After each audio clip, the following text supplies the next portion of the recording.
Hello and welcome back to Salute Your Sports. Kamen Entchev here with Tom Casselman, ready for our NBA playoff preview. Last we talked, it was college hoops on this program. Now we got the NBA. It's going to be a crazy, awesome playoffs. I have tons of upsets. I told you off air, Chalk Kamen is gone. Upset, crazy pick Kamen is very much alive. Western Conference is so much fun. There's so many superstars. I mean, look at teams like the Warriors, a 7 seed with Steph Curry. You look at the Timberwolves, a 6 seed with Anthony Edwards. There's so much chaos. I mean, a 4-5 matchup between the Nuggets and Clippers. Very, very intriguing. Just about every series, every round in the Western Conference, at least. Maybe that 1-8 matchup, we'll see. But all these are very, very intriguing. I'll have plenty of upsets. So much star power, too. I mean, in both conferences, but especially out west, though. Like, I'm looking at all the superstars in the Western Conference. You know, Steph Curry, Nikola Jokic, LeBron James, Luka Doncic, Anthony Edwards, Harden and Leonard. I mean, there's so much star power on all these teams. It's going to be a crazy, wild playoffs. We'll go over some of the bigger first-round series, but mostly focusing on who makes the conference finals and, of course, who ultimately makes the NBA finals and who wins the whole dang thing. I cannot wait to get started, Tom. How are you doing? This is, by the way, Wednesday, April 16th. So playing games still going on, but the Warriors are in as a 7 seed, and I'm not sure there's another playing team that might make a run. I think it's just the Warriors for me, the only dangerous playing team. So I feel safe, at least out in the Eastern Conference. I feel safe in saying nobody there is going to make a run. Cannot wait to get started. How you doing today, Tom? Well, I am doing considerably better than our hometown Chicago Bulls, currently in the process of an absolute waxing at the hands of the Bloodbath. Miami Heat. I believe at halftime it was, like 71-47 or something like that. But they're closer now. They're within 15. They're Oh, making a oh, run. only It's the 15. There, NBA, a there league we of go. runs, as we know, right? Yeah, something along those lines. But yeah, this is going to be a fun playoffs because we're starting to get into the twilight of a lot of the big stars that we're used to. The Kevin Durant, LeBron James, Steph Curry, all names that are still in this year's postseason. Not Oh, actually, I should Durant. say not Durant. That's right. Phoenix Suns. That whole experiment didn't really work out, but Ouch. this is going to be a really interesting playoff, particularly in the Western Conference where we're going to start because you look at the Oklahoma City Thunder 16 games ahead of the number 2 seed. As a 68-14 season, best point differential in the NBA. As far as a regular season team goes, this is the best team that the NBA has to offer over 82 games. But then you look Reminds me a between lot of the two. Atlanta Hawks when they were a 1 seed. This Oklahoma City Thunder uh, team. I Very, very I fluky 1 seed, but I'll get to that later. strongly disagree with that. But hey, that's what the show is for. You look at the 2 seed through the 8 seed, however, all but 4 games separating that big glom of teams out in the Western Conference. So, Kamen, let's start with the Clippers and the Nuggets. I know Clippers near and dear to your heart, but one of your foils is actually now playing for the Denver Nuggets. So one Oh, Russell Westbrook, future Hall of Famer, Russell Westbrook. The Denver Nuggets having 2 players now that have in their careers averaged a triple double for a oh. season, which speaks to the incredible talent and ability that these players have. But of course, there's a lot of tumult as well. Okay, the Denver Nuggets doing something that I'm fairly positive in our relatively young lives we've never seen. I don't think we've ever seen a coach and a general manager fired right before the postseason for a team that is the 4 seed in their conference. So Yeah.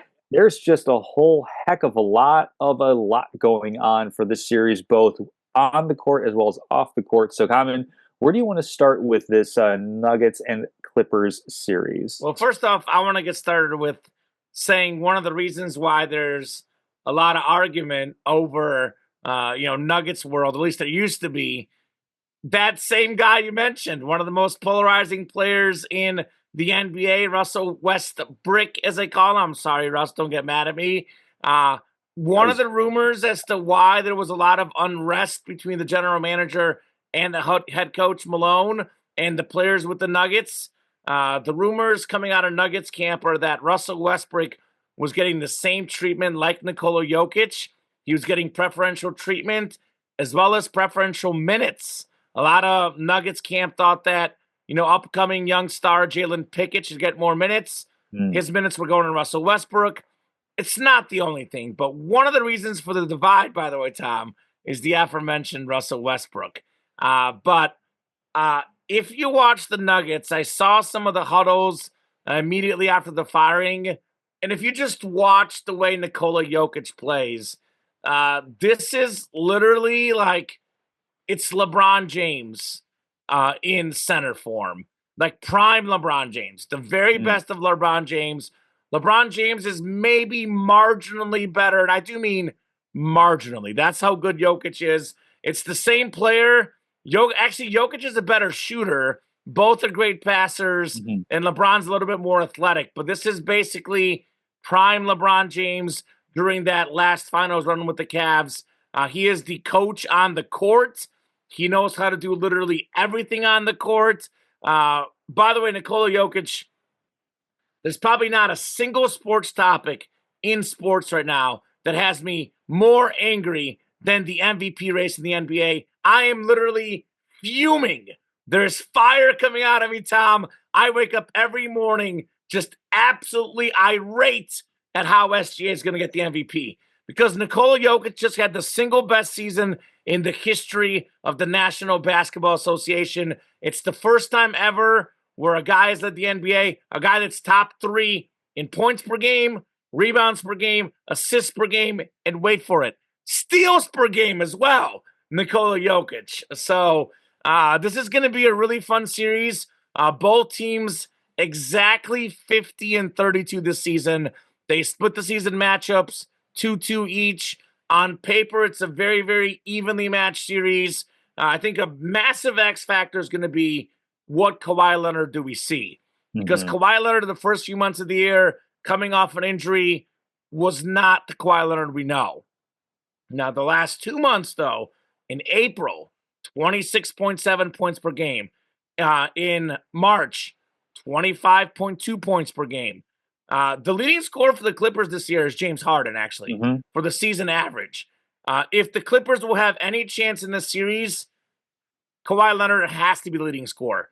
James Harden is still very good, but it's James Harden that's like a bottom-level all-star, right around that like 17th, 18th best player in the league. It's not MVP James Harden, who's a top 2 or 3 best player. In the modern NBA, if your leading scorer is the 17th or 18th best player in the league, you're not going to win a playoff series. It's just not going to happen.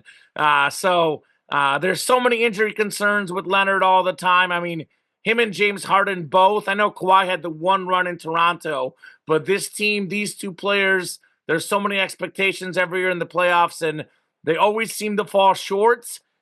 I don't see how the Clippers won't fall short again. I mean, it's the playoffs. It's just like one of these stories that I've seen so many times over and over that I'm just not going to believe it. Now, I'm not saying there's not some dysfunction in Denver. There is clearly some dysfunction. They don't have the same role players they had on the team that won the championship. But their best 3 players are still there. Nikola Jokic, the best player in the game, even best 4 if you want to go Aaron Gordon as well. I do, yeah. So Nikola Jokic, Jamal Murray, Michael Porter Jr., and Aaron Gordon are all still there. And you know who Jamal Murray is. There's 2 guys I liken Jamal Murray to. Do you know what 2 guys I'm thinking of? Just guess. That you liken Jamal? In what way? In that, what month of the year is it? What time of the year is it?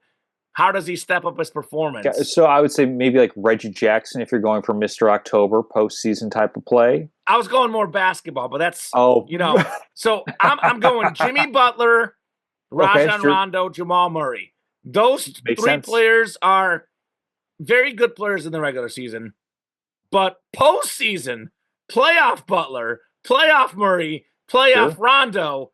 I mean, the way Jamal Murray plays in the playoffs, he is a borderline top 10 player in the NBA. The way he plays in the regular season, he's nowhere near the top 10. So this guy finds a way to step up on the biggest stage. Hmm. Nikola Jokic, he plays amazing every single game. Kawhi Leonard and James Harden are not quite the guys they were. I think Nikola Jokic is the best player in this series by far. And if we see the playoff Jamal Murray, he could be the second best player in this series. I mean, obviously, Kawhi on paper should be, Hmm. but Jamal Murray turns up in the postseason. He really does. The Nuggets have the home court. Sometimes losing a coach can hurt you. Sometimes the players kind of rally around that and do their own talking on the court. Nikola Jokic is in many ways a player coach in the way he runs the game.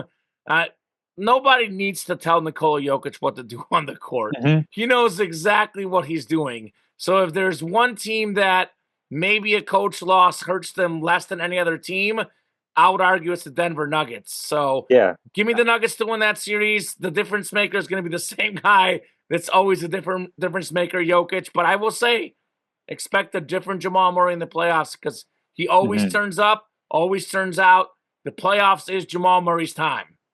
Yeah, that point you had there about a coaching change maybe mattering a little bit less to a particular team or another is the Denver Nuggets for me because not just the talent that they have, but because of how cohesive this is. This is a team that was together for years before they won that title. As far as your proverbial big three or big four, adding in Aaron Gordon there between Jamal Murray, Michael Porter Jr., and Nikola Jokic. So those guys have been playing. They know what to do just as much as pretty much any grouping of basketball players. So I think this is one where, like you said, the talent on the Nuggets overall is a little bit diminished over what it's been from a depth perspective. I mean, you still have Christian Brown there, who's been a good guard Also for been there them a as while, well. too. Exactly. So this is one where I think it's gonna be once the talent increases in the playoffs as they advance to the more talented teams as they go up against the Oklahoma City Thunder. I think that's where the difference is going to come in, where the tactics of having your head coach all season and game planning and everything. I'm sure there's plenty of capable assistants in Denver that are going to be kind of like filling in those roles, but I think for in-game adjustments, being used to that sort of pressure as the head coach, I think that's something that might show itself perhaps a little bit later on. But I think that this is certainly a series where I don't think the Clippers have any sort of appreciable talent advantage or tactical advantage that would make me want to pick them over the Denver Nuggets. So this is one where I think it's going to be a pretty good series. I mean, James Harden at this point in his career is pretty like I don't know if volatile is necessarily the right word, but peaks and valleys with him. So Yeah. there's going to probably be a game where he puts up like 35, 40 points.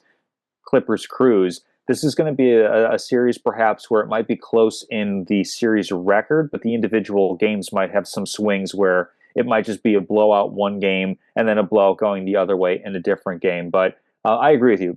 Nuggets poised to take the series for me in this one as well. And let's go on to now the perhaps the most compelling series in the first round, I think, which is Timberwolves and Lakers. That's not the Uh, most compelling for me. The you second don't most think compelling. you don't think that's the most compelling first round game Or or maybe. I don't series? know. Rockets Warriors are going to be fun, too. See, I think this one's compelling because this says a The bunch of different superstardom. storylines. I mean, you have the superstardom of just LeBron and Luca. You have your season wide statistics. You know me, I'm a big point differential guy and all that, but you kind of have to take that with a grain of salt because of the big, massive shift in talent that the Lakers had in their in the midseason trading for Luka Doncic. But I mean, Anthony Edwards and Luka Doncic had a little bit of a rivalry kind of developing last year Sure. in the Western Conference Finals, which is going to be interesting to revisit. By the way, Timberwolves with a bit of a change of their own. Julius Randle, a former Laker, coming back. And then I also think that this series is going to be really interesting because outside of Hayes, Jackson Hayes, the Lakers really don't play a center. And even Hayes only plays about 22 minutes a night.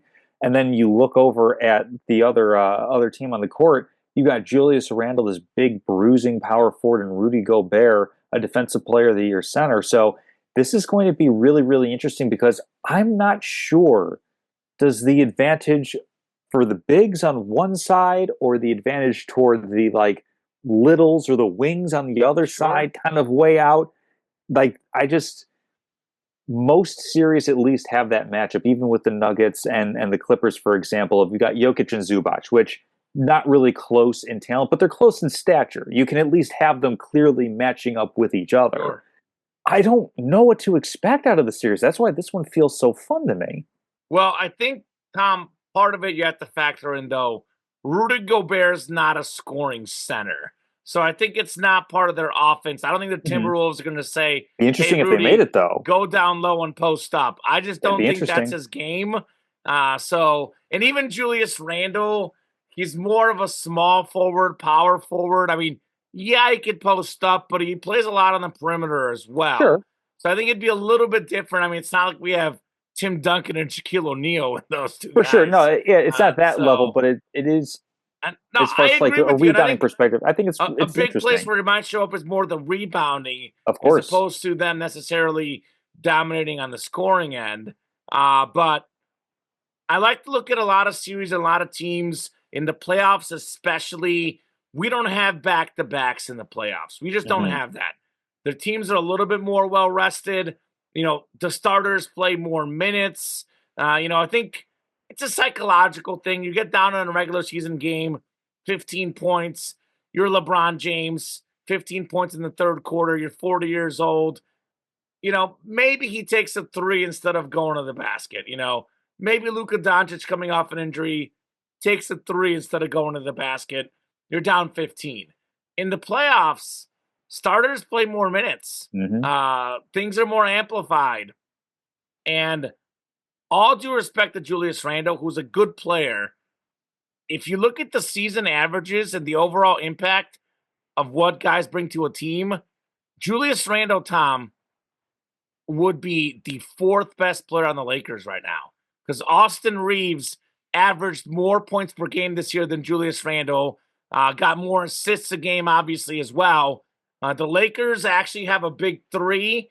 Austin Reeves has played at a super high level, averaging career highs across the board, more than 20 a game as the number three option with LeBron and Luka. I know Luka wasn't there the whole season, but he was still number three with Davis. They have three guys that can put up 25, 5, and 5 any night. In fact, there's some stats I saw like the only team that's ever had like 2 or 3 times where teammates put up those numbers in the same game. All three of those guys. So Anthony Edwards is a spectacular player. But, I mean, I look at LeBron, Luka, and Edwards. All three of those guys are roughly even. You could argue whatever you want. You could say Edwards is the best player. You could say Luka's the best. You could say LeBron's the best. I'm not going to bat an eye either way. But I think LeBron and Luka are two of the top 3 players in the series. And then I actually think, for me, Austin Reeves is a better player than Julius Randle. So I think the Lakers have, 3 of the top 4 players in this series. And I think what makes it really good for them is all 3 of those guys are capable of creating their own shot. So you look at LeBron, this whole thing in the past where he's tired, he can be more fresh. He can let Luka run the point. He can let Austin Reeves run the point. Then LeBron can do what LeBron can do. The big question mark is going to be the defensive end for the Lakers. And a lot of this is going to go down to, is Anthony Edwards going to settle for threes or he's going to go dunk the basketball? Because Anthony Edwards is a good three-point shooter. But the way he plays sometimes is like Stephen Curry. Anthony Edwards could be Michael Jordan, LeBron James, go to the hoop, use his athleticism. Dwayne Wade. Like D Wade. If he's settling for threes, now, of course, it depends on whether he's making them. He is very streaky. Sure. So in a 7-game series, if he gets hot from deep, it could be over. But I think there is some defensive question marks with the Lakers. Obviously, Luka Doncic is not a great defender. LeBron James was a great defender, but he's a little bit older at this stage in his career. So there is some defensive things the T-Wolves can exploit. It's definitely a competitive series. I definitely would not be shocked if the T-Wolves won, but you know me, I'm going to go with the Lakers. I think they have more talent. They may not have depth. They may not have a center, but they have a really good big three. I mean, LeBron, Luca, and Austin Reeves, and all three guys are actually pretty unselfish players and really good passers of the ball, which ball Mhm. movement is key. Those three guys are all really good at that. So give me the Lakers to knock out the T Wolves. I'm thinking 6, but we'll see. Could go 7, could go 5, but I would probably pick Lakers in 6. Also, probably Nuggets in 6 in Mhm. the other series as well. I would say, Tom. Yeah, let's have our first disagreement of the show here because I know that the First of Lakers many. have first of many, probably yes. I know that the Lakers have the big names, of course, but this is a series where the aphorism or the saying "styles make fights." Again, this is the most intriguing series in my opinion from that Sure. standpoint You're probably because right, it's actually. it's a little bit antithetical to the modern NBA, quote unquote, of like, okay, throw it down in the post and have your big man make his move, his counter, what have you. But this is one where I don't really know who the Lakers rim protector is. And that's not just for matching up against big men. I mean, Julius Randle, he's a good inside outside player. He has some versatility to his game. I mean, what if they just say, "Hey, fella, just go attack the basket," because who's really going to stop you? Who's going to stop Anthony Edwards from getting to the basket? I mean, like you said, Luka Doncic not really known for overly strong on ball defense. LeBron, like you said, is diminished. Austin Reeves, even Rui Hachimura, these are solid players, but I don't know if there's really like a stopper, for example, somebody that you can kind of count on as like a Derek White or a Drew Holiday, for example, from the Boston Celtics, where you're not going to win or you're not going to stop an opposing player because offensive players are just way, way too good. But who's going to do enough? And I don't know if the Lakers really have anybody that they can call on for that on the defensive side on the perimeter. And then if you also pair that with not really having somebody who's going to protect the basket and cover mistakes a la Rudy Gobert, to mix in the very little bit of French that I know, that I think can be a big matchup problem. So this might even be a series where, Rudy Gobert not known for his post moves, but if it's literally just go be taller than the guy who's guarding you and dunk the ball or pick up fouls, get us into the bonus, do whatever. I think that this is a series where I can see a little bit of an upset here with the Timberwolves over the Lakers, and I think that's a pick that I feel fairly comfortable rolling with all the usual caveats of this can go either way because like we said, all these teams are just crammed together in this middle here. I think I'm just going to go a little bit old school, even if it's a bit of a zag from the way that the NBA is zigging so far. Yeah, well, it's kind of funny because I'm gonna make a statement about this series and I'll transition into the next series, Tom. I Hmm. know how much we love transitions. So there's this like feeling in the NBA. We have like these young and upcoming superstars like an Anthony Edwards, like a Shea Gilgeous Alexander, just the generations of basketball. Maybe because I'm fresh off watching the Netflix Court of Gold documentary, which I still have Hmm. goosebumps over. Have you seen it yet, Tom? Haven't seen it, but I'm aware of it. Okay, so it's the Olympics, right? Yep. Team USA, they focus on Canada, Serbia, and France. I think there's a wave of talent coming in the NBA. I think the NBA is going to be taken over by the likes of Wemby, if he can stay healthy, knock on wood, Mm-hmm. Edwards, SGA, etc. These guys are the future in many ways, the present, but I think we have a last stand. And I think we saw this in the Olympics. I mean, the best players on Team USA were LeBron and Curry. I think we've seen it the second half of the year. Steph Curry all of a sudden has stepped up his game after a slow start. LeBron James in some of these games stepping up his game. I do think there's not going to be that many years left of LeBron and Curry dominating, but I think both of them want to get another championship, and they both look at like Luka Doncic where he is now. I know he's had a couple injuries this year, maybe not quite at the highest level, but overall, where you look at him is probably the best player LeBron has played with. You can make a case for D Wade, maybe that first Yeah. year, but then D Wade had the injuries the last few years. Kyrie Kyrie was good. Irving. I think Hmm. Luka's better. I look at Steph Curry as far as an overall basketball player. I actually have a slight preference to Jimmy Butler over Klay Thompson. I know Klay's a better Really? shooter, but I also think Jimmy Butler fits better with Curry because Jimmy Butler does a lot of the slashing, he does a lot of the scoring Yeah, but they were inside. literally known as the Splash Bros. Like they complement each other perfectly with that. I I don't know. All right. I think these guys have a co-star who's really good along them. They fit really well, and I think this is going to be Curry and LeBron's last stand. It could Mm. be this year, it could be next year, but the time is dwindling. I'm looking for an iconic playoff from both.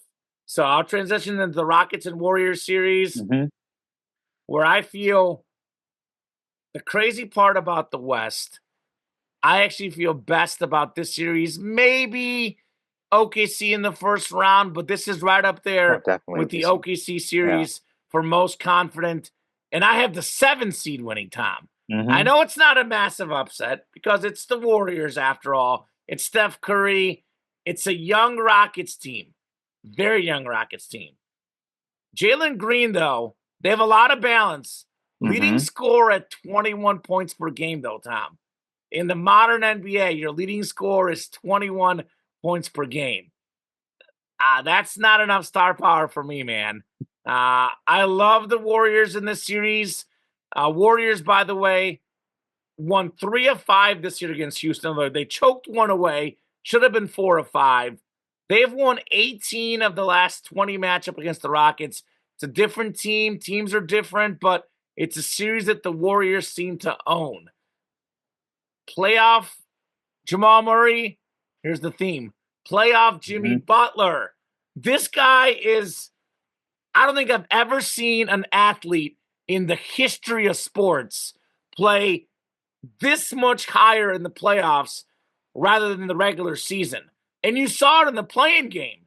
He put Hmm. up what, 38 points? Yeah, I think so. Yeah. Something like 37, 36, 38 Hmm. points. Jimmy Butler comes for the playoffs, man. He comes for the playoffs. He is a different player in the playoffs. As much as maybe he's not my favorite, Draymond Green, he knows what the playoffs are all about. Steve Kerr, very underrated coach. Steve Kerr, probably the most underrated coach in the NBA. He knows how to get personalities to play together. He learned from Phil Jackson, Greg Popovich, the guys that he played Hmm. under. He played with Jordan and Pippen. He played with Duncan and Robinson. He coached the Olympic team. He knows how to get superstars together. I mean, Draymond Green, Stephen Curry, Jimmy Butler, these guys know how to win playoff games. They know how to win playoff series. I'm not saying the Rockets aren't going to be a good team, but they don't know how to do that yet, Tom. They still got to learn, man. They got to learn. Mm. I love this Warriors team. I have them in this series. Golden State knocks off the Rockets. And let me give you a little controversy, Tom. In 5 games, comfortable series for Wow. the Warriors. Gentleman's This sweep for the one is seven not seed. competitive for Houston. See, it's interesting some of the points that you brought up because the Rockets, while across the board for the most part are a pretty young team, they're not without their veteran presence. I mean, Fred VanVleet is an NBA champion from his time with the Sure. Toronto A role Raptors. player. Ime Udoka is a head coach, you know, got dismissed from Boston for certain reasons, but he was a big catalyst He's a that good built them basketball up to coach that on the point. field. And then Joe Mazzulla, of course, was the coach that took them over the finish line to win that championship. So Ime Udoka has shown that he can build up, a basketball program now in 2 different franchises. So I think that that this might sound odd, but I think I'm going to be picking the series upset by taking the 2 seed over the 7 because I think that from a public perspective, more people would Sure. pick the Warriors over the Rockets in this one. And I think that there's enough veteran talent to complement, like you said, the young uh, talent across the board that the Rockets have just been kind of building up throughout the past couple of years through bottoming out, getting those high draft picks, getting those top players. I mean, Alperen Sengun, he's been really, really good for them as the man in the middle. If you want to even, here's another veteran presence, Dylan Brooks, No. formerly of the Memphis Grizzlies. So He's not overrated, man. necessarily The guy he's can't shoot to save his he's life. I know he not plays defense. I necessarily know he's great at crazy, but the guy basketball. cannot shoot. This is the modern NBA. He's He's a the X liability on the factor. court shooting the He's an basketball. instigator, and he's a veteran presence that has, Leave him open, man. Leave him open. sure. I'm sure that's something that the Warriors are going to be looking into. This is one where, like, I don't have any sort of confidence picking the Rockets in this one, but I do feel like this is a spot where if you wanted to go a little bit, counter whatever, I think the Rockets are a perfectly good pick, and it's always fun to see the young teams, have to slay the giant at some point. Mm. I don't think that this Warriors team is good enough to fight off the young team the way that they used to be able to. I mean, at a certain point, all dynasties, all kind of veteran They laden do have some teams, young guys out of Golden State too. Like they do, but Budzinski is really good. the They have most Kaminga important off the players are bench. all They on have the some wrong side of guys. 30. The most important guys are on the wrong side of 30, quote unquote. So Yeah, the that's where it's guys like, that recently won. Was it two you're years ago Curry won the championship? was it 2 or was it 3 years? It was relatively recent, but that's still an entire like iteration of the team ago where Clay's gone. At the very least, I think is Looney also gone from that Warriors team. Looney's still on the team. Oh, he's still there. They go to post to shoot threes more. They have this new guy post who's out there rating Hmm. threes. Yeah, I mean, there's good talent. I mean, I say all of this, and of course, again, Rockets 4 games ahead of the Warriors to finish out the season. So it's not a super confident pick, but I do think that the Rockets are talented enough to upend the Warriors, who I think are going to be a really, really popular pick. And then to wrap up the Western Conference, I don't know if you caught this comment, but you didn't even have them in the rundown. No, because I wanted to skip some of the easier ones. Oh, okay. So we're glossing over the Oklahoma City I want Thunder. to I give mean, OKC the first series, but I don't know about yeah, because afterwards. they're either going to get the Memphis Grizzlies or the winner of the Kings and Mavericks against the Grizzlies as the play-in series goes for that last spot in the Western Conference. So let's see here. We're going to we've got a couple of the winners. We have a lot different. It We're was, by the way, the mhm. Warriors won 3 years ago. I'm just gonna It clarify. was 3 years. Gotcha. It was Celtics, Nuggets 2 years ago, and Hmm. Warriors 3 years ago. Gotcha. So yeah, in that case, I think we're agreeing on 2 out of 4 teams for Yeah, we have a making it to lot the next different round. teams. So like I So I then, have I have the Thunder and Nuggets. You want to talk about that first? Then my sure, other matchup would be the Warriors and Lakers. yeah. You would have the Rockets and Timberwolves. Correct. Yeah. So let's go So to the actually, we to the only have west. one team, only one of the same. Well, no, Because we're you both picked the OKC. Clippers. We're both no. I picked Nuggets. Oh, you picked Nuggets. That's right. You Yeah, picked Nuggets. Okay. yeah. So let's talk So about the series where we have two teams actually advance. We'll do Nuggets Thunder first. Then yeah, we'll save the meaty matchup of, for me, LeBron versus Curry. yeah. I know So you have a very opposite matchup.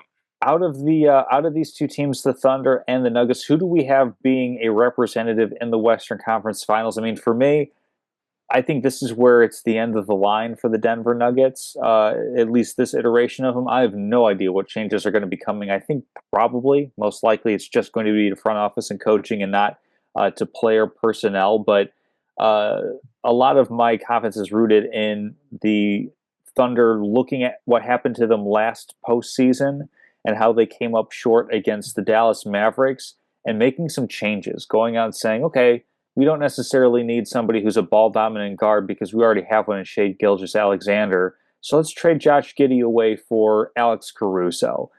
Pretty much the quintessential 3-and-D guy, glue guy, effort guy. He's been a winning contributor pretty much everywhere that he's gone. except for the And Bulls well, because but they when lost. he was on the Bulls, those are like good Bulls or decent Bulls teams. The Bulls were better with Alex Caruso than they have been without him, and that's I think they including had a his. better record this year, but close enough. Did they? Yeah, I don't know. they finished I feel strong like down the stretch. The Bulls did. that's true. Best running team in the NBA. Former Nuggets head coach Mike Malone. But anyway, I really feel like the Thunder answered a lot of questions or filled in a lot of holes. There's a bit of a question of okay, Chet Holmgren.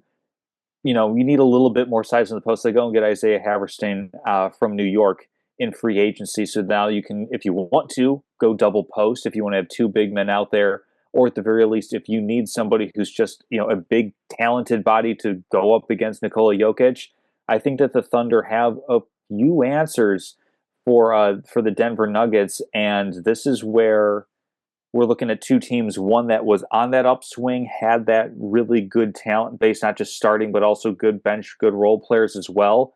Nuggets are out on the downside of that, whereas the Thunder, they're pretty balanced across the board. I mean, SGA's been phenomenal, quite possibly the MVP, although I think you and I both would disagree with that.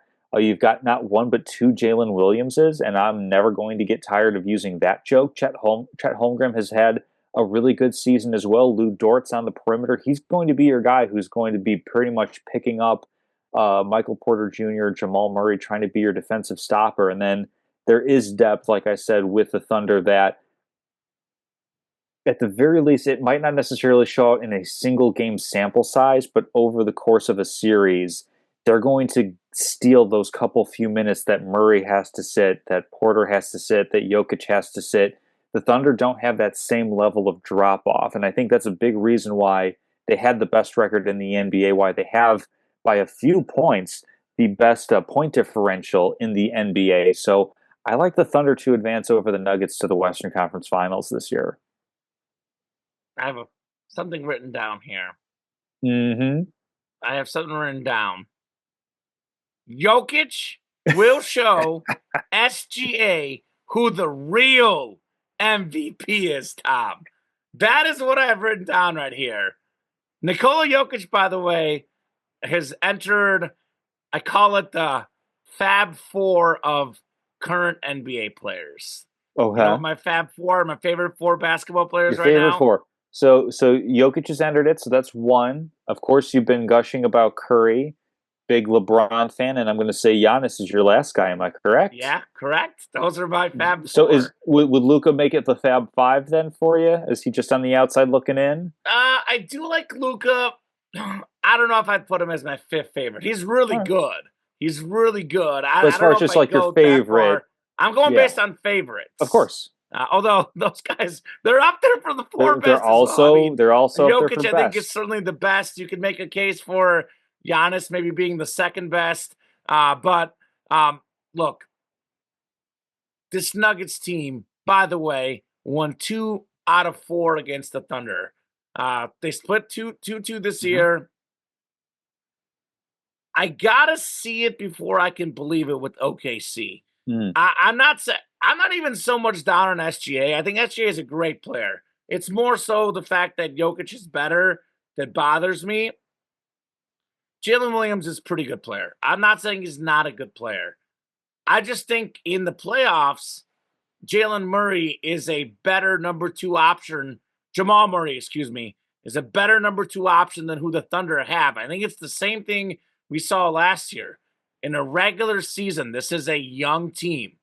What do young teams do? They have better legs. They're more likely to Mhm. win in a back to back.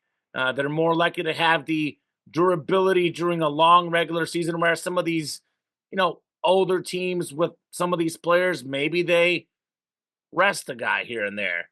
Maybe they don't quite give it their all. For the Thunder guys, like, they're not tired. So they're a team that is very well equipped to win by a lot in the regular season. It's just like a perfectly equipped team for the regular season.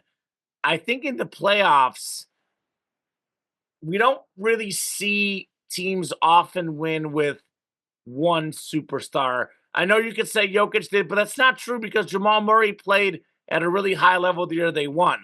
Jamal Murray's a Mm, different player in the playoffs. He was putting up insane numbers. Uh, yes, but I don't I trust would the say to second guy that. in OKC, Tom. There's not like Jamal Murray to me is the third Mhm. best player in the series, given his playoff pedigree. Okay, Uh, I that's fair. I just don't see. I also think like okay, Chet Holmgren, he's a great defensive player, Hmm. but skinny man, he's a skinny guy. I don't see how he's going to bang with Nikola Jokic. Also, Honestly, there's really Haverstein's there nobody that for. can stop Nikola Jokic. I mean, Hmm. like Anthony Davis last year in the playoffs, on paper, one of the best big guy defenders in the NBA, and he had no answer for Nikola Jokic. Hmm. So I don't think anybody's equipped to hang with Nikola Jokic. Uh, Look, they could very well prove me wrong. The Thunder go out and make the championship. I will eat my words on the show, Tom. I will eat my words and tell you so. But they were the 1 seed last year and they won one playoff series. Hmm. I think in the competitive West, with all the star power, all these guys that know how to win, Nikola Jokic, LeBron James, Stephen Curry, these guys are all NBA champions. So I actually think there's this very common misconception around the NBA in the sports world, which to me is very scary, very odd, and very weird. Because Okay. that misconception is that Nikola Jokic like doesn't care. He just wants to go to Serbia Mm. and enjoy his horses. I think Nikola Jokic is so extremely mentally tough that he doesn't really show you that. Like he wants to like be relaxed. That's kind of who he is. Uh, but I think it sounds weird to say this, but we might see a whole next level Jokic because I think he deep down. Look, I'm Balkan. He's Serbian. I'm Bulgarian. Us Balkan people, we have some deep anger inside of us, Tom Casselman, and you don't want to see that anger, released. I guarantee you, Nikola Jokic behind closed doors with his closest family and friends is absolutely irate that SGA is going to get the MVP. Uh, I think he Mm. is furious. He'll tell you in a post game conference, I don't care. It's about winning. That's a bunch of malarkey, Tom. He knows very well he's the MVP. And I think he's going to prove it in this series. I really do. I think, Jamal Murray, where has he been all season? He's going to prove it in this series. Aaron Gordon, Michael Porter Jr., terrific basketball players. This team also, by the way, Tom, they should have been in the NBA Finals last year. They should have Mm. been in the NBA Finals. They had a big lead in game 7 against the T Wolves. They have not forgotten that. They are still furious. Uh, if there's a such thing as extra focused, extra locked in, that'll be the Denver Nuggets. I think they got the best number one option in this series, Jokic compared to SGA. I think they have the best number 2 option, Jamal Murray. Very deep team in the Thunder. Very good team. They're good at offense. They're good at defense. They have no weaknesses. But in a playoff setting, without the back-to-backs, you allow Nikola Jokic to be rested. Good luck. That's all I'm going to That's say. fair enough. Good Yeah, luck. like that's going to be a compelling series in the second round. Perhaps.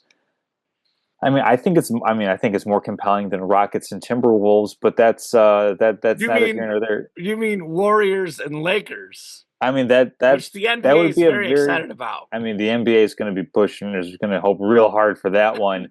Um, I mean, let's jump into the opponent for because we each have a different representative from that Very 1-4 different. line. We're obviously going to have very different representatives. So let me tell you why I think that the Timberwolves are going to be representing themselves against the Oklahoma City Thunder. So it's going to be OKC and Minnesota, and that's because I think that in that Houston and Minnesota series, that's one where it's a little bit more of a balanced matchup as far as following a traditional basketball lineup and outline. But Anthony Edwards is a man on a mission, I feel, and I think that this is a talented and deep Minnesota team, and I think that they have that slight edge over Houston in that sense, where Houston's balanced. I think that Minnesota's a little bit better. I think that the edge that Golden State's lacking is with a little bit of that proven depth. So I think that this is just going to be a series where we're going to see, Rudy Gobert kind of lock down Sengun a little bit in the post. I think this is where I'm not sure who's going to stop Anthony Edwards, and he's proven that he can be a very engaging on-ball defender as well, kind of taking up that star level two-way player. I like Minnesota to advance to face Oklahoma City in the NBA or the Western Conference Finals. Excuse me. Yeah. So for the record, if that's the matchup, I would also pick Minnesota because I'll tell you the same thing. Best number Sure. one option, Anthony Edwards. Best number two option, Julius Randle. You can kind of see a theme. I'm really relying on star power Sure, in these top heavy, playoffs. sure. I'm looking at not who's got the best 10 players because rotations are shorter. Who's got the two best players inside each series matchup? Now, this might be a rare series where I will go against that because I have the Lakers Warriors. I'm very torn on this one. As Um, always. Always LeBron The and NBA Curry. the NBA does a great job of finding a way to take this Warriors Lakers matchup that you so want to have in the Western Conference Finals and always have them in like the first or second round. I hate it. They always meet too soon for your liking. I know, Tom. I want that to be the Western Conference Finals. This is a very, very tough pick because I'm committed all in on going home or out west. And I like but you both of got these two teams, by the homes. way. Not only do I love LeBron and Curry, also, you know me, I covered high school basketball in Northeast Arkansas. I actually covered Austin Reeves in high school basketball. I've been to a high school basketball game where he scored 50 points. I've interviewed him. I've interviewed his coach. I know his brother. His brother, by the way, plays in Europe. His older brother. I don't know them like too well, but I've interacted with both guys. Actually, his brother follows me on Twitter. Fun fact, because I was the local sports guy. Name drop. So I have a connection to Austin Reeves, which how can you not cheer for a guy that you covered in high school sports in the middle of nowhere, a town of like 2,000 people in Arkansas? I mean, come on. You know how much I love LeBron. You know how much I love Steph Curry. And I think Jimmy you know this Butler? a little bit, but maybe not enough, Tom. I think one of my biggest sports people that I like that I have not given to you enough is Steve Kerr. I I love believe it. Steve Kerr. He's such an awesome person. He's such a good guy. He's a fun personality. He's very smart. He's very outspoken against injustices. Like, I love these two teams. I mean, like, these are like, I like Curry slightly more than LeBron right now. Curry is just so likable. I don't know what to do with this series, Tom. I really don't. Because, very well, I'm picking the winner of the series to win the NBA championship. Because why not? I told you this is Homer Okay. Kamen, bonus Kamen, Curry and LeBron's last stand. I'm going to pick the Warriors. I'm going to pick the Warriors because I think we're going to see playoff Jimmy Butler. I do think Curry and Butler are a little bit younger than LeBron. I also think Luka Doncic has not quite been the same shooting the ball since he's been on the Lakers. He's had a few games where he's really went off in Dallas, of course, which was eat it, Nico. It was awesome. Just such an awesome thing to see when he Such a put up 45 in bad Dallas. trade. The Mavericks fans cheering on Luka. I think he's still coming off an injury. There's just a lot there. I don't think Luka's at 100% because I think if we get the series next year, I'd actually be inclined to pick the Lakers. But I'm very split. But I just have a feeling, man, about Steph Curry. There's just this feeling that he's going to go on this magical joyride in the playoffs. It's a Warrior team that plays really well together. Ironically, they've struggled a little bit the last few weeks, but I think once they got Jimmy Butler in the games that those two guys played together, their record has been phenomenal. I mean, they'd probably be the 2 seed had they had Jimmy Butler the whole season based off the records. So I'm going to pick the Warriors in 7. Steph Curry hits a buzzer beater, game 7, to knock off the Lakers and make it to the NBA Finals. But man, it And then it's really going to could be go either way, LeChoke Tom. can't play the big defense in the last minute. He's now given up however many game winners in Who's his going to career. guard Curry? Exactly. Luka's not going to guard him. Austin Yeah. Reeves won't guard him. LeBron might be their best option, but I don't know. Who's going to guard Curry? Because there is some question Rui marks about the Lakers' Hachimura. defense. That is why ultimately the Warriors win that series. So okay, so we've got now in the Western Conference Finals, I've got Thunder and Timberwolves. You've got Nuggets and Warriors, and you've already proclaimed the Warriors as your representative in the Western Conference to go to the NBA Finals. So I'm curious how you're going to reconcile a whole new Jokic, a whole new level of Jokic that heretofore has never been seen against Steph Curry in this one. Like I'm just more interested in the thought process behind it and wanting to know more than my boring old pick of point differential, depth for the Thunder. That's why they're going to make it to the NBA Finals. Like I'm fascinated about this Yeah. Kamen's world essentially that you're making these picks here. Well, you know me. I'm going fun on this one. I'm going to keep Yeah. a theme because here's the thing, Tom. If you're going to go bold, Hmm. I'm not going half in. I'm diving all the way in. Just to clarify for the record, and I'll say this Hmm. again. I said it off air. I'll say it on air. I think any team in the Western Conference could make and win the championship. That's how good the West is. I mean, Including it's Houston Rockets. including the Houston Rockets. You said it best. The difference between it's not only the 8 seed. I think it's like the 8 seed versus the 2 seed. It was like a 4-game difference. Correct. Yeah, that's what I had. So, I mean, it's a wide open conference. That is why I'm making these bold predictions because there's really, truthfully, all jokes aside, there's Mhm. not a single team in the West I feel great about to make the finals. I think it is so wide open, with it being so wide open, with it being so many evenly matched series. I mean, the truth is, a lot of it's going to go down to health, who gets injured.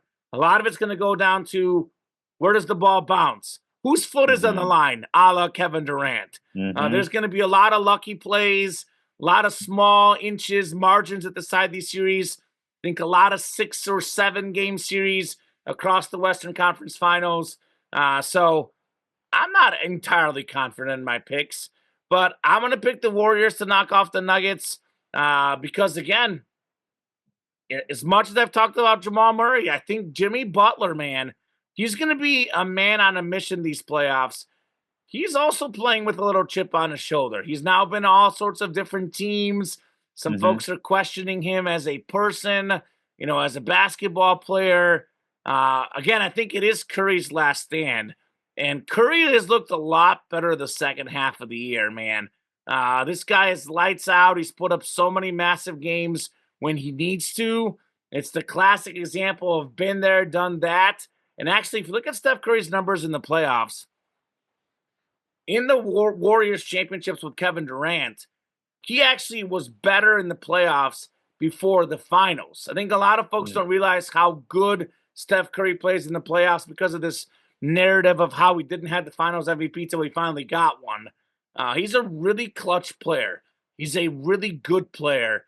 And I don't know who's going to guard him on the Nuggets. I really don't. And maybe 3 will be more than 2. All of Steph Curry's 3s compared to Jokic's 2s. Just maybe the math adds up. I don't know. I really like the pairing of Curry and Butler because, we have certain superstars that are inside, outside, big man, Mhm. shooting guard. Who's going to get the ball? You have certain guys like LeBron and Luka who are essentially the same player. They're very ball dominant. They can drive, they can score, they can pass. But I feel like all of the things, which is very few, that Steph Curry is lacking, Jimmy Butler does. All the things that Jimmy Butler is lacking, Steph Curry does. Like Jimmy Butler is not a 3-point shooter. Steph Curry is the best shooter of all time. Mhm. Steph Curry is very capable of driving to the basket. He's really good at it, but it's not like his number one thing. He's an outside shooter.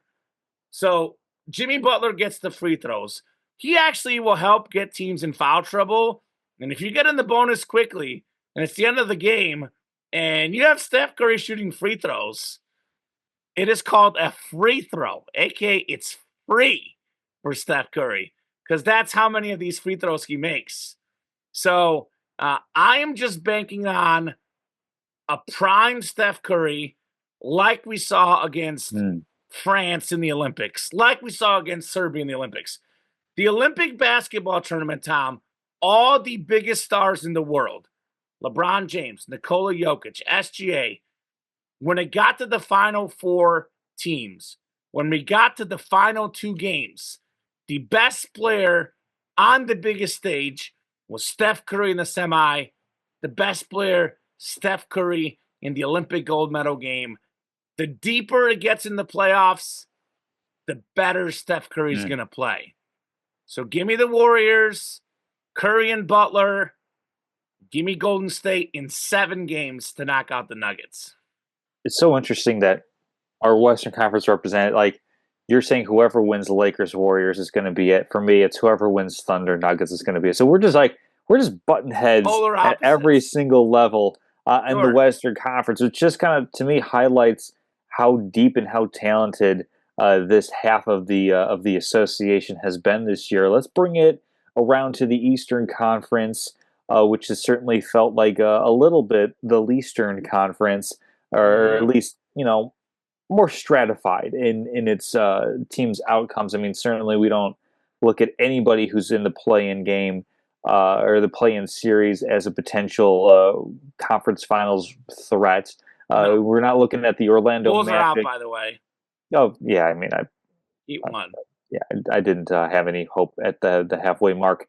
But the Orlando Magic, we're not talking about them the way that we're talking about the Golden State Warriors. So let's start with a team that's a little bit old guard against a team that's a little bit new guard in a rematch of a first round playoff series last year. I believe last year Bucks were 3, Pacers were 6. Now it's flipped a little bit. Pacers are 4, Bucks are 5.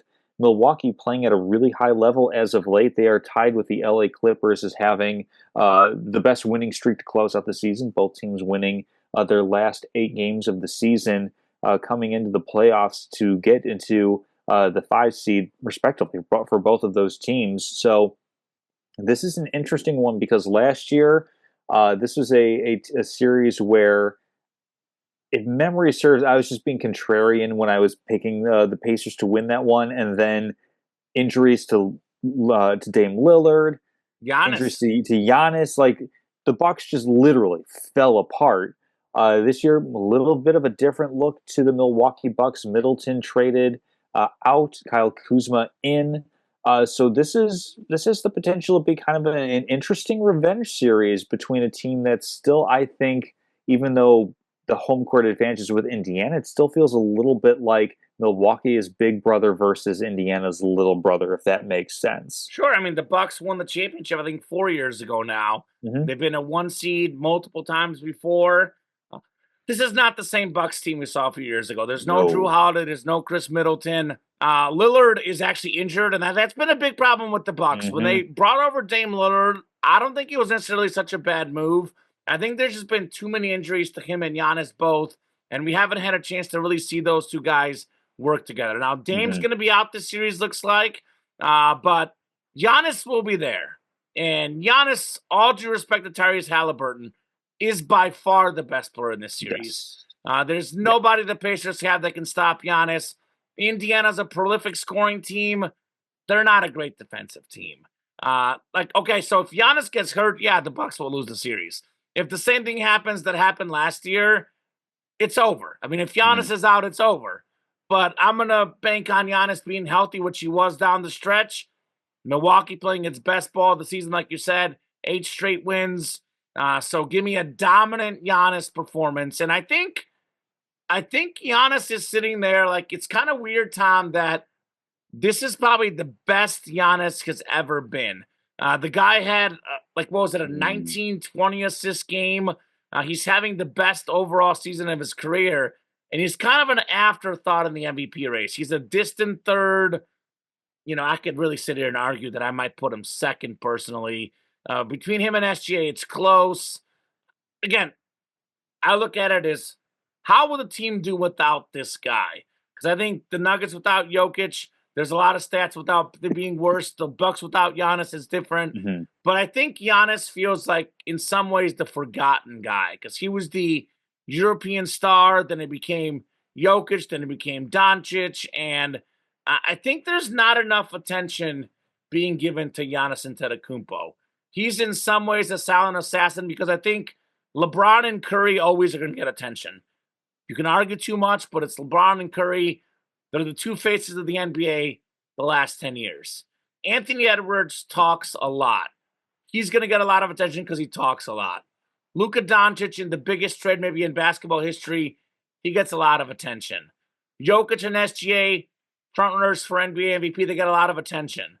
It feels like we've forgotten about Giannis and just how good this guy is on both ends of the court. Mhm. Yeah, I'm going to pick the Bucks to win this series. I think it's going to be competitive. It's not going to be easy, but I just don't see Indiana stopping Giannis. So definitely going to pick the Bucks to win this first round matchup. Yeah, I have a very slight, very small lean on Milwaukee as well. Getting that revenge factor because, like you said, Giannis is the best player on the court. I do worry about Lillard and his health, and this kind of feels like this might He's feel a got a little bit clot like. issue too. And I hope it's Oh, not does the he? Chris Bosh thing. He's got some clotting or something. He's had multiple injuries, like Yeah, a lot. he's had a bit of a year, which I mean it's unfortunate, but that's kind of what can happen to I'm looking it up right some now to see older what the injury is players. right now exactly. This kind of feels like a year that I could project and see like this could be a He's got a Giannis trying to make blood a move. clot, Tom. That's there. Improving You can't. significantly. Expected to miss the beginning of the playoffs. Yeah, but yeah, you can't really. You Out can't. since March 18th, by the way. You can't like ice it up like an ankle or a knee or something like that. Mhm. That's a very dicey thing. I mean, look at Victor Wembanyama, much younger basketball Slow player. him down. And he's been out for most of the season. But this feels like there could be some significant change in Milwaukee if the Bucks don't make it out of the first round. Like, there's no sourcing or reporting or anything that I'm doing. Just kind of like looking at how the NBA can be and looking like you said, Giannis is a little bit of the forgotten superstar. He still wants to win. He wants to win big. One title in Milwaukee is not going to be enough for him when he has designs on being in that pantheon of all-time greats. It wouldn't surprise me if he said, "Hey, we've had a really good run, Milwaukee. I'd like to go someplace where I think I can still win a championship because there is a shortening shelf life on Damian Lillard. Kyle Kuzma, he's a fine, entertaining basketball player, but he's not really going to be anybody's, running mate as that one and then 1A or 1A and 1B as a championship contender. I mean, this is a Bucks team that even with a healthy Damian Lillard, the ceiling is probably Eastern Conference Finals. I don't think that they get beyond that point. And with I have them advancing past the Indiana Pacers, but they're going to have a really rough matchup against the Cleveland Cavaliers. So in this particular year, I think the Bucks might be capped out at a single series win. So it'll be interesting to see bigger picture. But I do think for the micro playoff round this year, I do like the Bucks in that first round series as well. Let's move to one that is pretty interesting in a different way. Styles can make the fight. We've got the New York Knicks and the Detroit Pistons, and this is a series where I think the pace of play is going to be significant in terms of determining who's winning how many games because the Pistons this season have been playing, I believe it was at like the fifth highest pace or the Yeah, fifth they're fast. most Cunningham up and possessions. down. New York 25th, which of course Tom Thibodeau is their head coach. He's going to be all about just take the air Defense. out of the ball, play defense, Play get 40 minutes, rebound. everybody. Get your Yeah, butt on the just court. exactly. And I mean that's something that gets players paid. That's why everybody loves playing for Coach Thibodeau. This is an interesting one. This is one where the Pistons, I feel, are this is I'd say the future's bright in Motor City, but I think it's going to be another season till the Pistons really have their engines up and firing. This feels like Ooh, the Pistons have already I see had what you like did there, Tom. not just a hat rack. The Right? Pistons have had probably like the best reasonable outcome for their season. They By avoided the far. play-in game. They clinched a four-game at least playoff series. I don't think the Knicks are so good that Detroit is going to be swept out of the playoffs. So they can expect to have some competitive games in Detroit. I think this is going to be. It's an interesting one. Both teams are scoring at a similar clip on the season as far as points per game. But this is where I think just a veteran in Jalen Brunson who he's turned into a bit of a star with Tom Thibodeau as his A head bit of a coach. You want to talk star? about He's a pretty good star. a bit of a star? He's pretty I'd say good, yeah, Tom. pretty good. He's very good. It's the NBA. Star terms are relative. I think there's a clear difference when we're talking about Jokic and Curry and LeBron down to Jalen Brunson. I would say he's a better basketball player than he is a star per se, as far as name recognition or Sure. Q rating, something along those He was like lines. fifth in MVP voting like 2 years ago, Tom. I can believe it. Yeah, He's really that was a good. really good. He is really good. He's another player that seemingly kind of steps up a little bit more in the playoffs because of the crucible that Thibodeau runs them throughout the regular season. This is a series where I think that I'm going to go, Jalen Brunson, Karl Anthony Towns as a significant trade piece that the Knicks had with the Timberwolves and swapping Towns for Julius Randle. I like New York as a better team, but I think the Pistons are going to have a really good like playoff experience. This is going to help them build toward a next season. Not terribly dissimilar, I don't think, from how Cleveland Cavaliers used their postseason experience last year to kind of help them build towards this season as well. So I don't know if necessarily Detroit takes that level of heights, but I think that they can take pretty good solace in having a potential 5-6 game playoff series before bowing out against the New York Knicks. For all the disagreements we have to show, we're on the same page with this one. Yeah, First off, I love Cade Cunningham. Cade Cunningham is awesome. really good. I don't think Cade Cunningham has enough help. I think he needs more help. There's not a number two guy there. Nobody else averages more than 20 points a Hmm. game. There's just not enough help for Cade Cunningham. He can't do it all in this series against a good defensive Knicks team, a team that's going to know that he's the one guy that does everything for Detroit. I do think Jalen Brunson and Karl Anthony Towns. I think Karl Anthony Towns is actually a very underrated player, very Mm. underappreciated player. I do think he's a better player than Julius Randle personally. I do think the Knicks got the better end of that trade. So I do think he makes them a better team. I mean, whenever you have two guys that can consistently put up 20, 25, 30 points some games. It's a pretty good 1-2 duo there in New York. There's Hmm. a 1-1 duo in Detroit. It's just Cunningham is the only guy that gets things going. So I agree with you. Young Detroit team. They haven't been in the playoffs in a long time. New York Knicks and Detroit Pistons are two of the traditionally best teams in the history of the Eastern Conference. Two teams that are big basketball cities, two teams that you want to see in the playoffs. So I'm excited the Pistons are back in the playoffs. I do think they're here to stay long term as far as a playoff team. But as far as this series, the Knicks are at home. They have Hmm. more depth. Give me the Knicks to win probably 6 games. I think it'll be a little more competitive than maybe Sure. you're saying, but I do think the Knicks win this Yeah. series over Detroit. Yeah, and then we'll just kind of quickly gloss over the top two seeds as the Celtics are going to be going up against the Orlando Magic.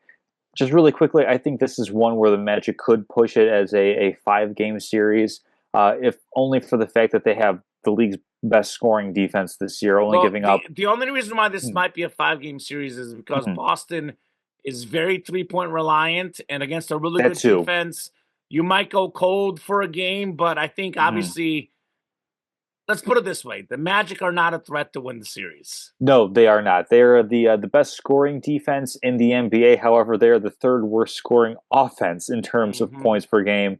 The only teams worse are the Charlotte Hornets and the Brooklyn Nets, and even that is by less than half a point per game. So this is a series where Boston might shoot themselves out of a game, and or there could be some game where Paolo Banchero just has a phenomenal game to kind of steal a win for the Magic. But this is one where Celtics pretty easily, and then whether it's the Miami Heat or the Atlanta Hawks, there's just not enough star power with any of those teams, either of those teams, to go up against a really balanced, really talented Cleveland Cavalier team with Donovan Mitchell and Evan Mobley and Darius Garland. There's just a lot to like with Cleveland, and they're a pretty scary team. So I think that those teams we can easily advance into round two. So, Kam, who do you have as the representatives? Are you going chalk with the 1-2 in the Eastern Conference, or do you have anybody upsetting the two teams? Because it not just feels like, looking at the standings, there's a clear difference between Cavaliers and Celtics, 3 games separating them, and then it's a 10-game chasm between the Celtics and the Knicks for that 2 and 3 seed. So, do you see anybody other than those two teams in the Eastern Conference Finals? I feel pretty confident in the Celtics. I think they've been there, done that. Porzingis is even there. I mean, you look at Tatum, Brown, you look at Derek White, you look at Al Horford, veteran, Peyton Fresh off Pritchard a has been title, really yep. good this year. Like, they might get cold for a game, but they have so many guys that can light it up that it's kind of hard to believe that everybody's going to be cold. So I feel extremely confident in Boston making the Eastern Conference Finals.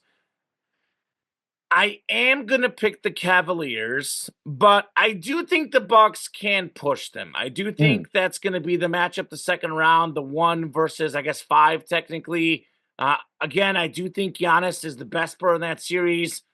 Donovan Mitchell, Darius Garland are both terrific, but they're very perimeter orientated. Donovan Mitchell reminds me a lot of Allen Iverson, and that's a compliment. Allen Iverson's a great player. I think Allen Iverson is a better version of Donovan Mitchell. But if you watch Allen Iverson play, he could put up 45, or he can go like 4 for 17, and he'll still put up 22, 23 points because he jacked up a lot of shots, got to the free throw line. But he is very up and down shooting wise, whereas Giannis goes to the basket. Giannis is going to get his. You're not going to stop Giannis. Nobody's going to stop Giannis. But I mean, Mobley is a guy that could somewhat remotely have a prayer's chance to somewhat remotely, just remotely minusculely slow him down just a little bit. Now, he's a very good basketball player. I mean, they have 3 all-star level players. Granted, they're lower level all-stars, but it's one thing when you have a team like, look, the Thunder have a lot of balance, but I actually kind of like Evan Mobley and Darius Garland more than like Chet Holmgren and Jalen Williams personally, having seen the way they play the game of basketball. There's like an abundance of really good basketball players, whereas I think the Milwaukee Bucks don't have a lot of depth outside of Giannis. Right. Now, Giannis can single-handedly win the series because he is that dang good. I actually give the Bucks about a 40% chance, which is pretty good odds. Sizable, yeah. But I am ultimately going to pick the Celtics and Cavs. Like you said, Western Conference bunched up. Talent is super close. Eastern Conference, very top-heavy. Cleveland and Boston have been really by far the 2 best teams in the Eastern Conference. So I'll take my chalk that I put away for the Western Conference, and I'll bring it back out for the East. Give me the Celtics and Cavs, where I'm guessing you're going the same way? Yes, yeah, definitely. So do you want to just get into the conference championship? Do you want to add Yeah, something else? I like Boston representing the Eastern Conference in the NBA Finals this year. Obviously they did it last year. Team hasn't really changed all that much, so this is one where they've done a good job keeping the focus. And I don't know if like it feels kind of odd to say repeat, because we when we think about repeat teams making it to the NBA Finals and winning NBA Finals is because they have transcendent talents like Steph Curry, LeBron James, going back to like the Kobe and Shaq years, Michael Jordan and Pippen. This is a team where, I mean, Tatum and Brown are star level players, and you could both, no, not both were on the Olympics team. Brown was famously left off the Olympics team, but you've got some Olympians on that team. There's just so much good talent around, but it kind of feels odd because it's not. We're not talking about Tatum and Brown as like top two, three, four, level 1A NBA stars. Sure. Like they're just like a half of a cut below.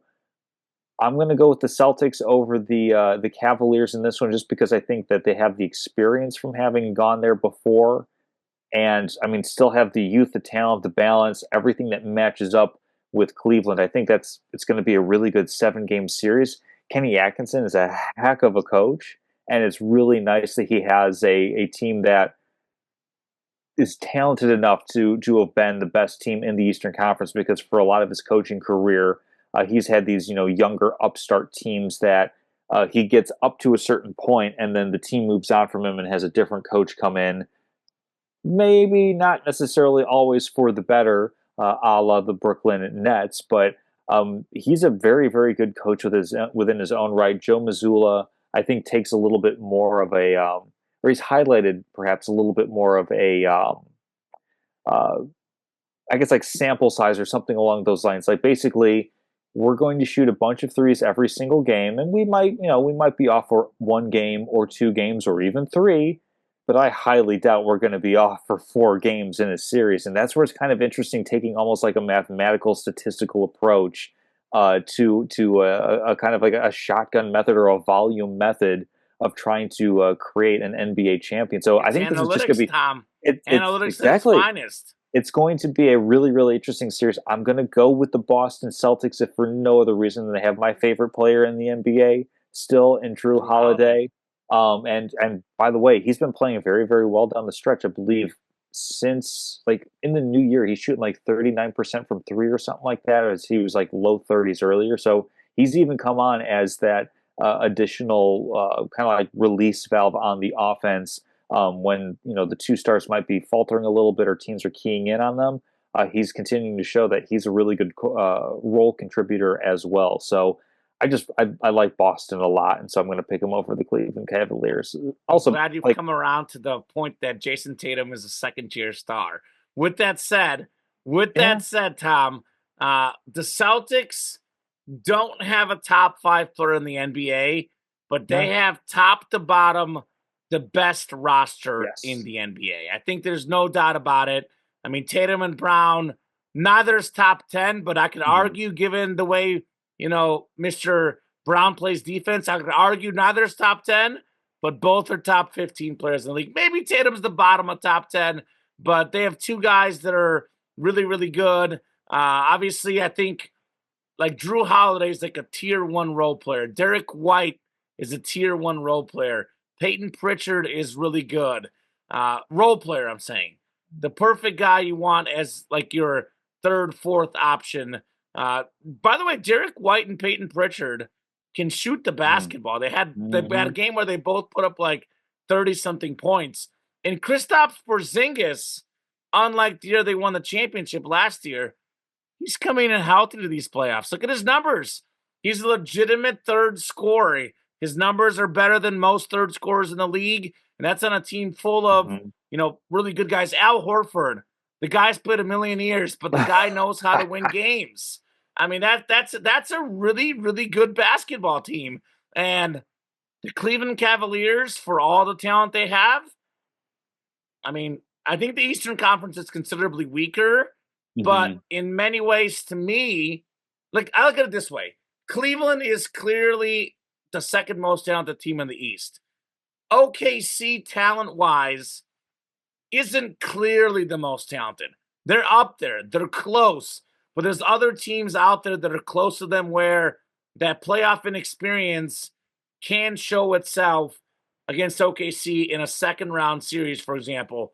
Whereas Cleveland, there's nobody that's quite at their level where the lack of winning in the playoffs shouldn't matter the first 2 series. But you go up against the Boston Celtics, who have won a championship. They've been in multiple championships the last few years. They've been in pretty much every Eastern Conference Finals, if not every, pretty darn close the last Mhm. 6, 7 years. They're always in the Final Four, Final Two. They're always in the mix. Give me the Celtics. We do agree in the East. I think we had one same pick in the West. It was the 1-8 matchup for OKC. No, no, Just the and I know entire we had Western two. Conference. No, That we was had the two because I also Oh, had and Nuggets and Nuggets Clippers in round one. Clippers. But other than that, The East is the same though. We have no differences in the East. yeah, I don't know how I feel about that. So, but the finals, I have the Yes. Warriors or the Lakers or the Nuggets, but officially the Warriors Sure. um, against the Celtics. Whereas I'm going officially just with one team in each conference, No, as I'm is, I going believe, the Warriors NBA officially, rules. Tom. I'm going Warriors officially for the proven record. I have Warriors and Celtics rematch 3 years ago, which the Sure. Warriors won. It is a better Boston team. I get it. Drew Holiday's Much there. better. Kristaps Porzingis is there. But similar outcome maybe. Couldn't stop Steph Curry then. Can they stop him now? I And think then yes. you're going Celtics versus Thunder. Indeed, I am. So And I this is believe, one. Tom, I have to look up the odds, but I believe you're Uh-huh. going with the two favorites. Yes. Yeah, I'm going at the very least with the two preseason favorites, I believe. Let me look it Um, up right now. NBA Finals betting odds. yeah.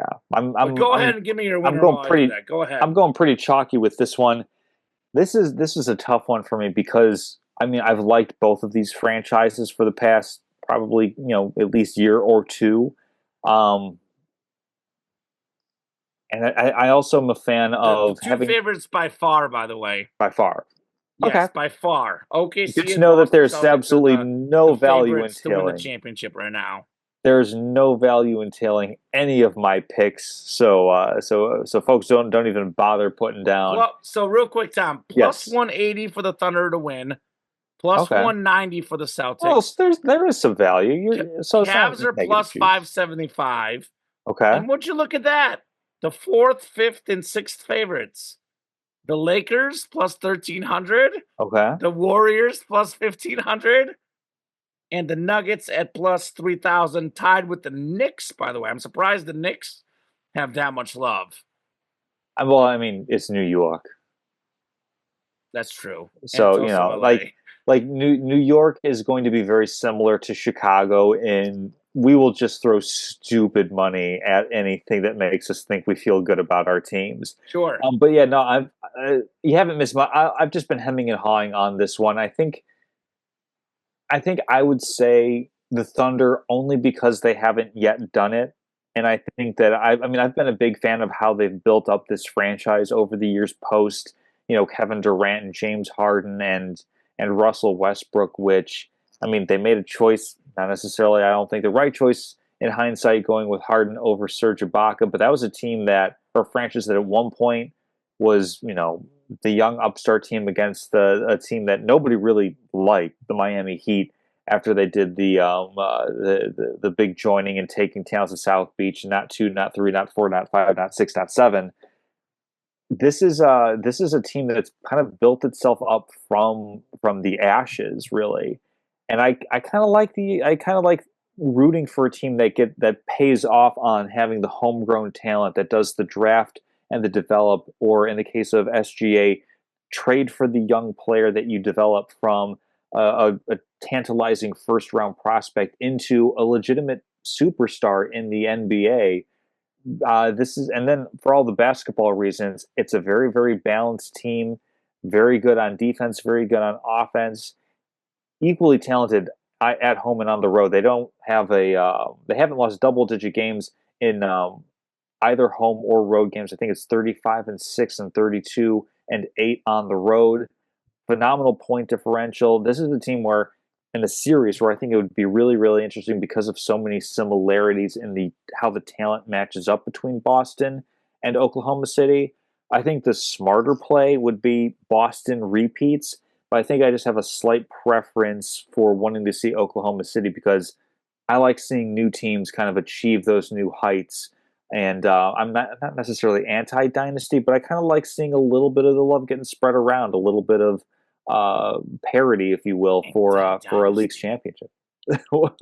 So Unless it's a Chicago team, then dynasty all the way. Oh, there's But no I Chicago am team not that's anywhere near a dynasty, Tom, not holding my unless it's a breath for any of dynasty that. of losing. The Hawks and the White Sox, especially. Yeah, But um, yeah. this is kind of interesting. Um, I'm going to commit all the way. I'm going to go Go Homer all for the it. way. I'm going to go bold all the way. Give me the Warriors. It's different teams. I'm not saying the Celtics are. They're clearly improved. But I think Steve Kerr knows how to coach. I think Draymond Of Green, Jimmy course. Butler know how to play defense. It's a Boston Celtic team that is very reliant on the three. The classic saying, live by the three, die by the three. There will be a lot of threes chucked up in this series. But which team has the best three-point shooter of all time and which team doesn't? I think the team that has Steph Mm. Curry, I didn't really see that Celtics team make a lot of adjustments against him a couple years back. I do see Steph Curry finding a way to light it up in the finals. It's kind of one of those deals where it just feels interesting because for all the success he had, he wasn't getting the finals MVPs, but I think he's going to rack him up later in his career. Kind of like Messi got the World Cup later in his Mm. career. Uh, Peyton Manning got that second Super Bowl late in his career where perhaps maybe he didn't deserve it as much as earlier. I think the karma, the basketball world is coming Hmm. back around in Steph Curry's favor. I think he's going to play really, really good in these playoffs, man. I just think it's going to be a Steph Curry explosion. While Nikola Jokic is the best player in the world right now, I think for these NBA playoffs, Steph Curry will be the best player in the world for the 2025 NBA playoffs.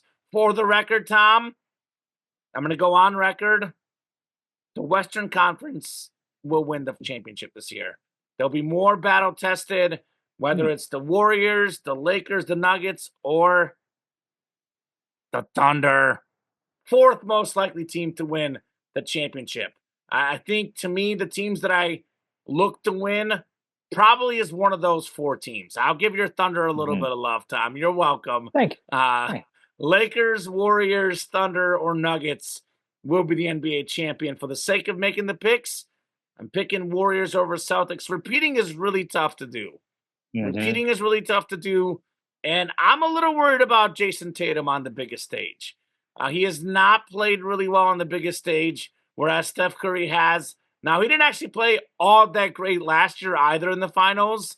Of course, Jaylen Brown winning the MVP. He didn't have to against a Mavericks team that just didn't have the depth to keep up with the Yeah, Celtics. it was a flawed contender. It Yeah. was it was very, very Luka and Kyrie, orientated. I also think that Dallas team, again, I thought the Nuggets were the best team last year. I actually think the T Wolves probably would have given them a little bit tougher matchup. But they found a way to get there, Dallas, and it felt like they kind of Hmm. ran out of gas last year. Yeah. I think the Western Conference team this year, I'll put it this way: Lakers, Warriors, Thunder, Nuggets. All four of those teams are better than the Dallas Mavericks were last year as an overall basketball team. So the Celtics Hmm. could win the finals, but to win the finals, they will need the absolute best from Jason Tatum, who is still their best player. Hmm. Jaylen Brown is in that discussion, but their best player is still Jason Tatum when he's firing on all cylinders. They will need Jason Tatum at his A+ game. Can he do it? Sure, he's a superstar. It's possible. But I'm going to bank on that we see more of that B- Jason Tatum, which we have seen in the finals multiple years now. Hmm. B- Jason Tatum, A+ Steph Curry. Give me the Warriors, baby. Warriors. Fly that W. Did the Warriors win today? Yes. Yes. And yes, baby. Golden State Warriors for the ship. And Tom, with Steph Curry's latest championship, Hmm. he officially enters a very legitimate discussion in which Eileen puts him as a top 5 basketball player of all time and puts him ahead of Magic Johnson as the best point guard of all time with the latest championship. A legacy chip for Steph Curry. Legacy defining Stephen Curry. This seems like should be giving Stephen A call. I'm saying, Stephen A. hey, Steve, Smith? hey, I'll do a segment. Get me on First Take. I don't want to be next to that guy. I can't stand that guy. Well, no, you'd be across. You'd be across from him. I don't like him. I'm sorry, Tom. Not a fan. Not a fan. Skip Bayless, then? No. No. Maybe the only guy that's worse than Stephen A. You literally just picked the two guys.